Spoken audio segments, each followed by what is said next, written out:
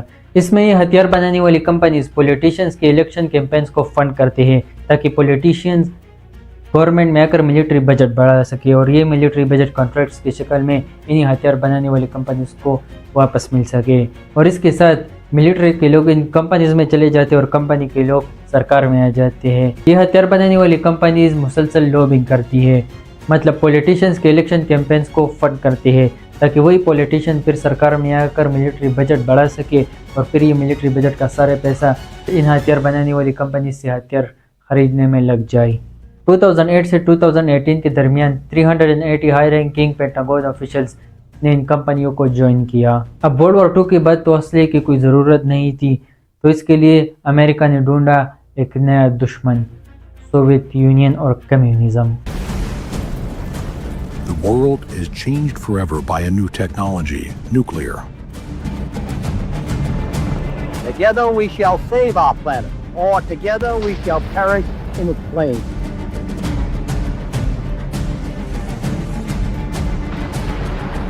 This is the story of the Cold War.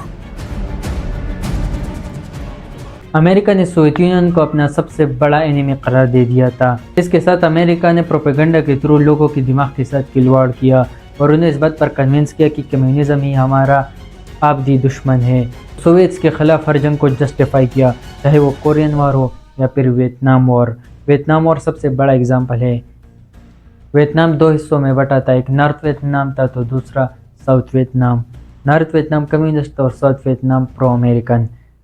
امریکہ نے Vietnam میں communism کے خلاف جنگ کو ایک اخلاقی ذمہ داری قرار دے دیا تھا اور 1964 میں گولف آف ٹانکن انسیڈنٹ ہوا جس میں یو ایس نے نارتھ ویتنام پر الزام لگایا کہ انہوں نے یو ایس فوجیوں پر حملہ کیا ہے اور اس حملے کو بہت بڑا چڑھا کر پیش کیا گیا اور نارتھ ویتنام کے خلاف جنگ چھیڑ دی صرف اس لیے کہ وہ کمیونسٹ تھے. ہزاروں لاکھوں لوگ مار دیے گئے, 58,000 یو ایس ملٹری پرسنل بھی مار دیے گئے. ویتنام میں امریکہ کے 5 لاکھ تک سپاہی بیچ دیے گئے, مگر امریکہ کے اسلحہ بنانے والی کمپنیز صرف پیسہ چھاپنے میں لگے ہوئے تھے. بیل ہیلی کاپٹرز نے یو ایس آرمی کے لیے 16,000 ہیلی کاپٹرز تیار کر کے اپنے پروفٹ کو $150 ملین سے بڑھا کر $2 بلین تک پہنچا دیا. ریتھیون کمپنی نے صرف 1968 میں ہی $620 ملین کمائے. براؤن اینڈ روٹ نے $380 ملین کے کانٹریکٹ جیتے, مگر لاکھوں ویتنامیز اور 58,000 امریکن سولجرز کے مرنے کے بعد 1975 میں یو ایس ویتنام سے آخر کار نکل گیا, وہ بھی ہار کر. ویتنام وار ایک بہت بڑی غلطی تھی اور یہ یو ایس کے لوگ اور یو ایس پولیٹیشنز بھی ایکسیپٹ کرتے ہیں. The final victory of the Viet Cong and North Vietnamese in South Vietnam. For 20 years, from 1955 to 1975, the Americans waged war in Vietnam. Nearly 4 million people died in this conflict. مگر Vietnam وار کے بعد U S نے ایران عراق وار کو fund کیا ایرانی رجیم کے خلاف اور 1990 میں عراق پر ہی چڑھ دوڑا. وار آن ٹیرر میں امریکہ نے طالبان اور صدام حسین پر جنگ چھیڑا اور دونوں کی حکومتیں گرا دی. 2017 میں ISIS کو کچلنے میں پوری مدد کی. یوکرین وار میں یوکرین کو فنڈ کیا اور اسرائیل حماس وار میں بھی اسرائیل کو ویپنائز کیا اور انہیں ہتھیار بیچے. ہزاروں لوگ آگ اور خون میں ڈوب رہے تھے اور ان سب کا فائدہ کسے ہوا؟ Raytheon, Boeing, Lockheed Martin, Northrop Grumman اور جنرل ڈائنامک جیسی کمپنیز کو, جنہوں نے ان جنگوں اور کانفلکٹ سے بلینز آف ڈالر جیتے. 2002 سے 2020 تک یو ایس کا ٹوٹل ملٹری ایکسپینڈیچر تھا $14.5 ٹریلین اور اس $14.5 ٹریلین میں 55% پیسہ سیدھا ان وار کمپنیز کے جیبوں میں گیا ہے. اس لیے وار کمپنیز ان پولیٹیشنز کی الیکشن کیمپینز کو فنڈ کرتے ہیں اور پولیٹیشین سرکار میں آ کر ملٹری بجٹ بڑھاتے ہیں اور اس کے ساتھ ان وار کمپنیز کے سٹاکس میں لاکھوں ڈالر انویسٹ کرتے ہیں اور جب جنگ شروع ہو جائے تو پولیٹیشینز اور یہ وار کمپنیز دونوں مالا مال ہو جاتے ہیں. اس کے ساتھ یہ وار کمپنیز پوری دنیا میں بھی اسلحہ اور ہتھیار بیچتے ہیں. تو کیا یہ وار کمپنیز چاہیں گی کہ کبھی جنگ رکے؟ ہرگز نہیں. جنگ سب سے منافع بخش کاروبار ہے جس میں لاس کبھی نہیں ہوتا اور یہ جنگیں ایسے ہی چلتی رہے گی اور ان وار کمپنیز کے جیبیں بھرتی رہیں گی. تو یہ تھی ویڈیو کہ آخر کیسے امریکہ نے جنگ کو $1 ٹریلین بزنس میں بدل دیا. امید ہے یہ ویڈیو آپ کو پسند آ گئی ہوگی. شکریہ. the stock prices of the biggest U.S. weapons manufacturers spiked. Aerospace company Lockheed Martin pushing to help the United States stay ahead in the defense industry. The U.S. has supplied countries like Israel, Saudi Arabia, and Egypt with complex weapons systems. The weapons industry is big business.